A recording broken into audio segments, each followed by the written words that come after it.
ஜாதகத்தில் மாந்தி இருக்கிற இடத்த வச்சு பலர் பலன் சொல்கிறாங்க. ஆனால் மாந்தி அப்படின்றது என்னென்னா, அதை வந்து குளிகன்னு அழைக்கப்படுவாங்க. பொதுவாக பகலில் பிறந்தால் அது வந்து குளிகன்னு சொல்லப்படுது, இரவில் பிறந்தால் அது மாந்திரின்னு சொல்லி கணக்கிடப்படுது. பொதுவாக அது எந்த வீட்டில் அமர்றாரோ அந்த வீட்டோட காரகத்துவத்தை கெடுக்கும் அப்படின்னு பொதுவாக சொல்கிறது உண்டு.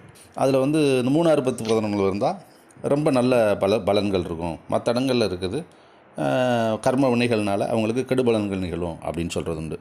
பொதுவாக சிம்பிளாக வந்து பார்த்திங்கன்னா, மாந்தி எங்கே இருக்கோ அந்த இடத்துக்கான கிரகத்தை ஸ்ட்ரென்தன் பண்ணால் அதோட தோஷம் குறையும் அப்படின்னு அதுக்கு நிவர்த்தி சொல்லப்படுது. ஆனால் இது வந்து ஒரு நிழல் கிரகம், சனியோட புத்திரன் அப்படின்லாம் சொல்லப்படும். ஆனால் இது வந்து நம்மளுடைய ஜாதகங்களில் வந்து பார்த்திங்கன்னா, பஞ்சாங்கத்தில் நம்ம வாக்கிய பஞ்சாங்கத்தில் மாந்தின்னு ஒரு இந்த ராசி கட்டங்கள் உங்களுக்கு பஞ்சாங்கத்தை நீங்கள் பிரட்டி பார்த்தீங்கன்னா தெரியும், இருக்கவே இருக்காது. அடுத்து தமிழ்நாட்டில் நிறைய ஜாதகங்களில் 99% அது குறிப்பிடப்படுறதில்ல. ஏன்னா அது அவ்வளவு இம்பார்ட்டன்ஸ் இல்லை, அது ஒரு கிரகமாக ஏற்றுக்கொள்ளப்படவில்லை. அதனால் வந்து பார்த்திங்கன்னா அதோட பலன் இருக்கா அப்படின்னா அது இன்னும் ஒரு இறுதியான ஒரு முழு பலனை தருவதாக இல்லாதனால அது வந்து ஒரு ஆய்வுக்கு உட்படுத்தக்கூடியது.